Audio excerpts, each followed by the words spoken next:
A factory worker father hurriedly excused himself upon her announcement. As soon as she uttered those words, my stepmother, with a wicked grin, impulsively splashed tea onto my dad's face. Beside her, she burst into laughter. Surprisingly, my stepfather made no effort to reprimand her. The stain on the suit my dad had meticulously cleaned for this occasion rapidly expanded. Fortunately, the tea was lukewarm, nearly cold, alleviating concerns about burns. Amidst my astonishment, I handed a napkin to my dad while Tom, in a panic, tried to dry his father-in-law's suit. Even in the midst of worrying about potential injuries, Tom couldn't help but laugh at the absurd behavior of his parents. Throughout this chaos, my dad remained silent, stood upright, and pointed at them, declaring, "Well then, I'll just ruin your company." The unfamiliar sternness in his voice caught me off guard. He took my hand, and we left the chaotic scene behind. Tom scolded his parents before quickly joining us. "I'm really sorry, father-in-law. I'll make my parents apologize later."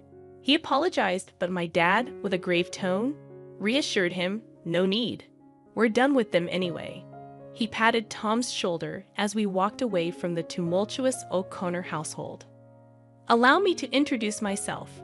My name is Yvonne Warner, a 26-year-old office worker.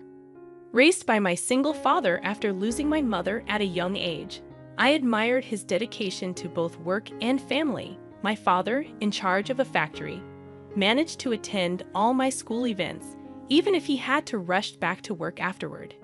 In college, I met Tom, 2 years my senior, who was gentle, sincere, and polite. Despite his popularity, he accepted my confession, but there were concerns about his relationship with his parents, which he didn't elaborate on.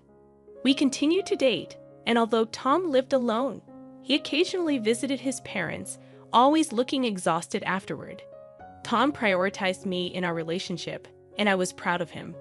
I wanted to introduce him to my dad, and when the day finally came, it was a mix of fear and excitement. Surprisingly, my dad and Tom got along well, and I felt relieved to see the two important men in my life getting along.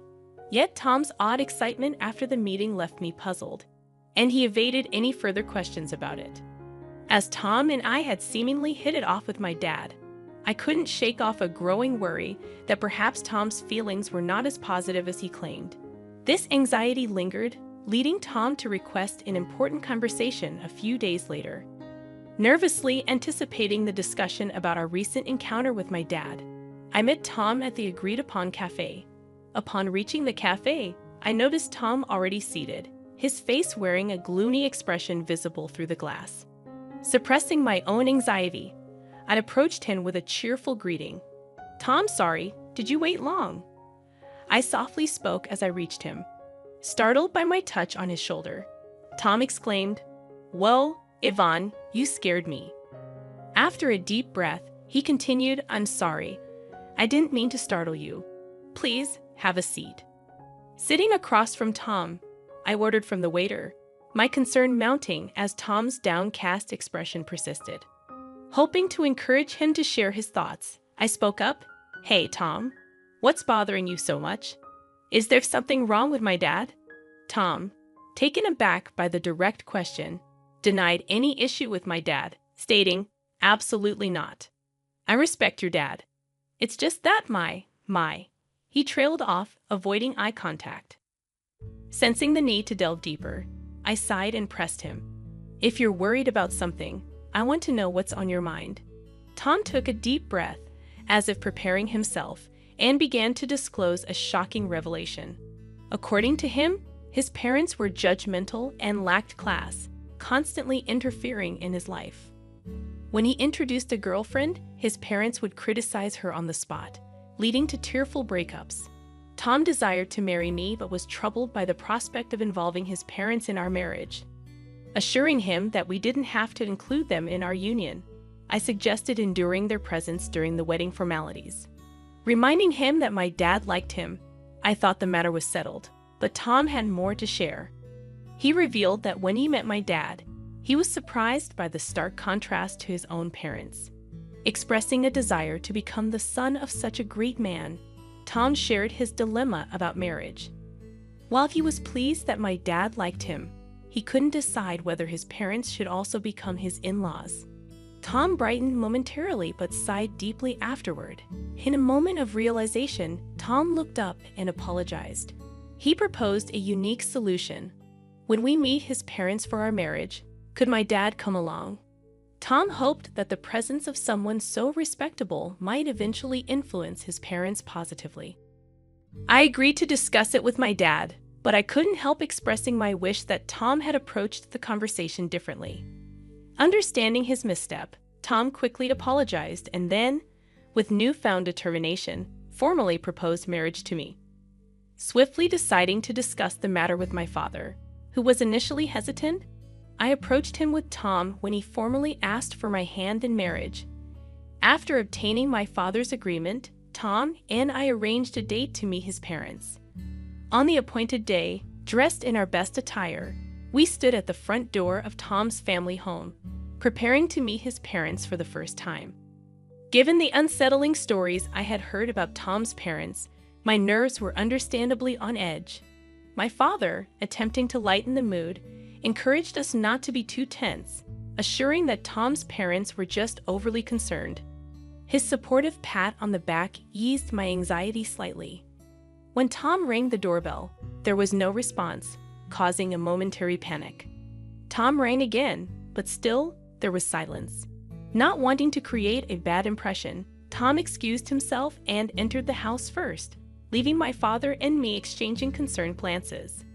After what seemed like an eternity, Tom reappeared, looking flustered. Before I could inquire about the delay, he made excuses with a forced smile, promising us they would be ready soon. My father sighed in exasperation, and I couldn't shake the growing worry that this incident might jeopardize our wedding plans. Finally, Tom ushered us inside, where his parents awaited us. However, their demeanor was peculiar. His mother greeted us with a sly grin, while his father seemed disinterested, looking away. Despite the tense atmosphere, I decided to proceed with the introductions. Tom, regaining composure, introduced both my parents and me. Despite the warmth of his thoughtful introduction, his parents sneered, and the atmosphere remained strained. In an awkward turn of events, Tom's mother splashed tea on my father, staining the suit he had meticulously cleaned for the occasion.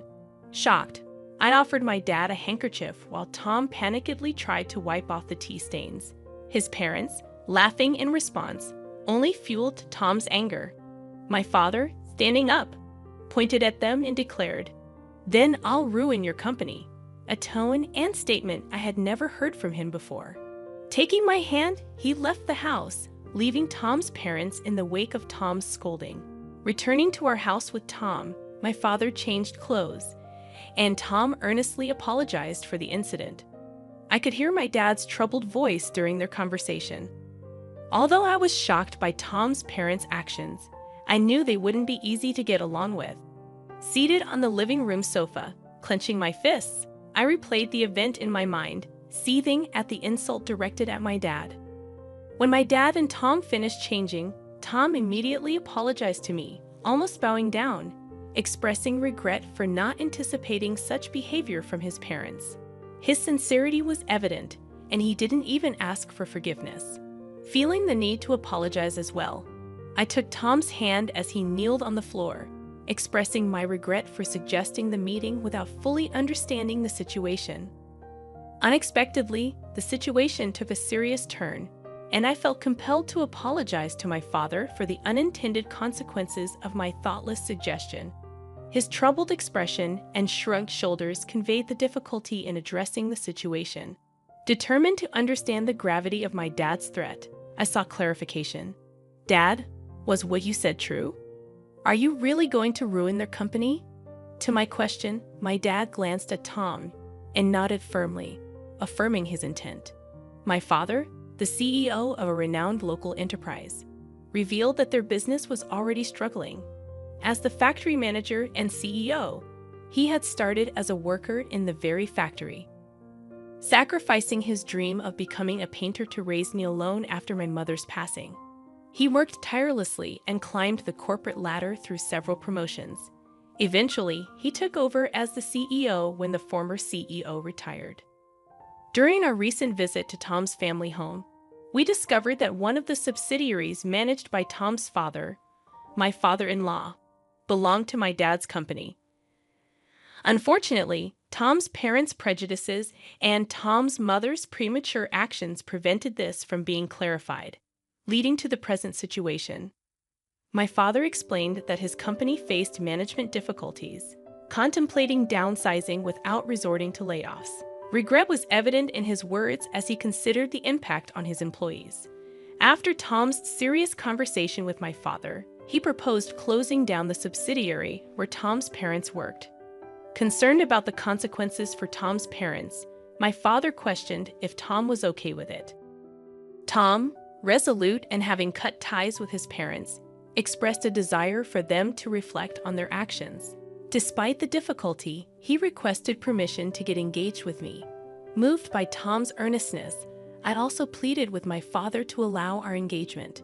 My father, crossing his arms, pondered Tom's words. Despite the recent incident, he eventually gave his approval, setting a condition related to Tom's parents being company executives. My father demanded to know Tom's plan for the employees and made it clear that our marriage would be off if Tom couldn't handle this responsibly. A few days later, Tom presented a plan to my father for his father's company's employees. He had arranged a meeting with my father to discuss possible job placements for all the employees. Tom showed genuine concern for their transition and offered to work for free until they were settled and producing results. He expressed his eagerness to compensate for any shortcomings with his work and salary, and once settled, to re-engage with me. Tom, demonstrating his earnestness, saw himself as partly responsible for his company's collapse and wished to be a positive force in the situation.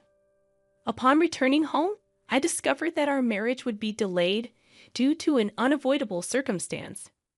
When I greeted my father, he expressed, "Welcome back, Ivan. You heard right.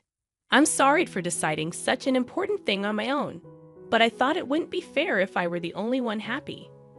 While he apologized, I seized the opportunity to propose working in the company with Tom, offering to work for free. I insisted that my father should accept Tom's proposal. Despite Tom's attempts to dissuade me, I desperately begged my father, who initially remained silent. After repeated pleas, he uncrossed his arms and quietly nodded. Meanwhile, Tom's parents had yet to apologize. My father seemed to have been waiting for them, but the time had passed. He began preparations to take over Tom's father's company. Time passed, and the day arrived when the company collapsed. Tom's parents summoned us to their home, where a crowd of former employees protested the company's closure. They accused us of being the root of all evil and blamed me for seducing Tom and ingratiating myself with my father. Despite the accusations, Tom attempted to calm the former employees, explaining the situation and offering new job placements. Ignoring his parents' outbursts, Tom apologized for the inconvenience caused and promised to work with dedication. The former employees, reassured by Tom's efforts, began leaving, relieved and grateful. As they departed, my father promised to inform them of the details later. In the aftermath, Tom's parents continued to fuss about their predicament. Tom sighed in exasperation at their blame shifting, expressing concern about losing their house used as collateral. Despite their pleas, Tom's parents were met with indifference as the former employees had already heard the truth from Tom and disregarded the parents' desperate appeals. My father also ignored their words, and the former employees left relieved, leaving Tom's parents to confront the consequences of their actions. "I don't care what you think. You got what you deserved, so it can't be helped. Why don't you learn a little remorse?" My father reprimanded Tom's parents, who seemed oblivious to our scolding. Unable to bear their persistence any longer, I finally lost my patience.